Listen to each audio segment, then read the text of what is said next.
Oke, hai, berjumpa lagi kita di dalam channel ini.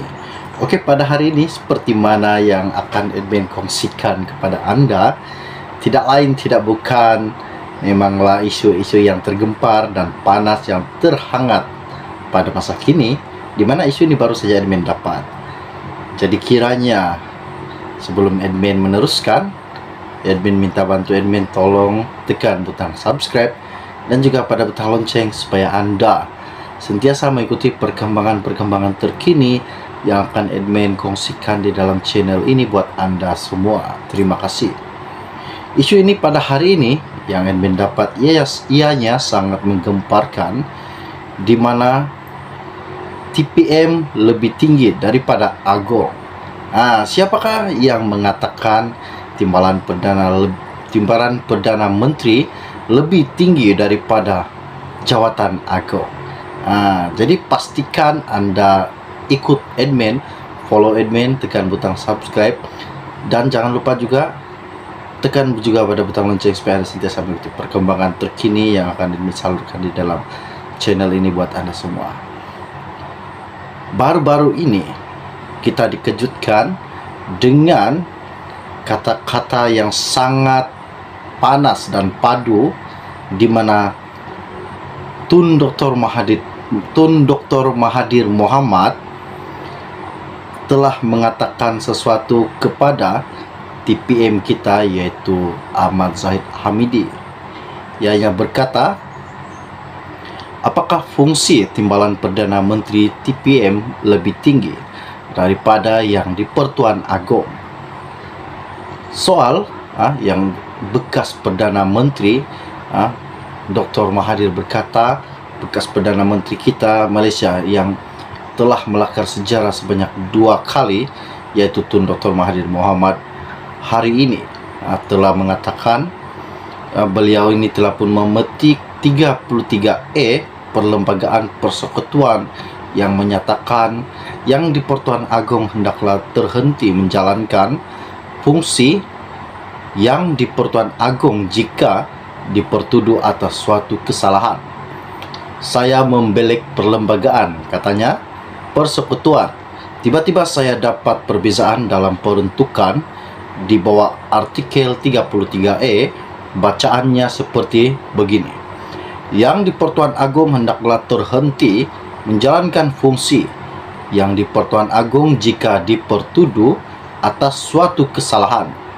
Jelas sekali bahawa dengan hanya didakwa dengan kesalahan sudah dianggap serius, hingga kan individu seperti yang di Pertuan Agong terhenti fungsi-fungsi sebagai yang di Pertuan Agong. Ia tidak menyebut perlu didapati bersalah terdahulu maka fungsi baginda terhenti. Dengan hanya didakwa sudah jelas bahawa perlembagaan menetapkan terhentinya fungsi baginda, katanya dalam satu kenyataan baru-baru ini. Tanpa menyebut sesiapa, Dr. Mahathir dipercayai merujuk sindirannya kepada Presiden UMNO Datuk Seri Ahmad Zahid Hamidi yang dilantik sebagai TPM Kerajaan Perpaduan, tetapi masih berhadapan puluhan tuduhan jenayah termasuk rasuah, pecah amanah, dan pengubahan wang haram. Sekarang, bagaimana pula dengan jawatan yang lebih rendah seperti timbalan Perdana Menteri? Dia sudah didakwa dengan 40 pertuduhan, namun dia masih dilantik sebagai TPM dan masih menjawat jawatan itu. Apakah fungsi TPM lebih tinggi hinggakan dia dilayan lebih tinggi berbanding yang di Pertuan Agong? Ada keperluan bagi reformasi di sini pada fikiran saya, katanya Dr. Mahathir.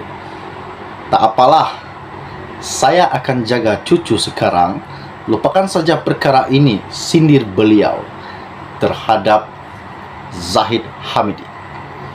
Untuk rekod, Mahkamah Tinggi Kuala Lumpur telah memerintah Zahid membela diri terhadap 47 tuduhan rasuah, pecah amanah, dan pengubahan wang haram dana Yayasan Akal Budi.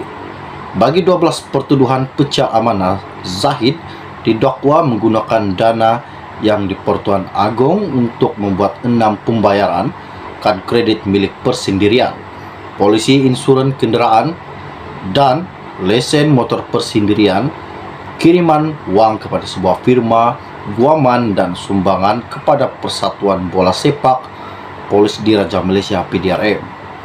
Bagi 8 lagi tuduhan rasuah, Zahid didakwa menerima suapan daripada 3 syarikat sebagai dorongan untuk dirinya sebagai Menteri Dalam Negeri ketika itu bagi membantu syarikat berkenaan mendapatkan projek MyEG. Ahli Parlimen Bagan, Datuk itu juga berdepan 27 pertuduhan pengubahan wang haram dengan membabitkan diri dalam transaksi secara langsung, membabitkan pendapatan daripada aktiviti haram antara 29 Mac 2016 dan 11 April 2018. Pihak pendakwaan menfailkan petisyen rayuan terhadap keputusan Mahkamah Tinggi Shah Alam membebaskan Zahid berhubung kes sistem visa luar negara VLN dan pusat sehenti pada 23 September lalu. Media melaporkan petisyen itu menyenaraikan 15 alasan mengapa Mahkamah Rayuan perlu membatalkan pembebasan Zahid dan mengarahkannya untuk membela diri atas pertuduhan berkenaan. Zahid yang juga pengurusi Barisan Nasional BN dibebaskan daripada 40 pertuduhan menerima rasuah daripada sebuah syarikat untuk menyambung kontrak berkaitan sistem VLN dan pusat sehenti di China. Info ini sangat panas dan sangat menggemparkan pada hari ini, di mana apakah fungsi TPM lebih tinggi daripada Agong, kata Dr. Mahathir sindirnya kepada Timbalan Perdana Menteri Zahid Hamidi. Isu ini sangat menggemparkan pada hari ini. Jadi setakat itu saja info ringkas dari admin untuk Anda semua pada hari ini. Bagi yang baru saja melihat channel ini, jangan lupa bantu admin tolong tekan butang subscribe dan juga pada butang lonceng supaya Anda sentiasa mengikuti perkembangan terkini yang akan admin kongsikan di dalam channel ini buat Anda semua. Info free buat Anda semua. Bantu admin tolong tekan butang subscribe.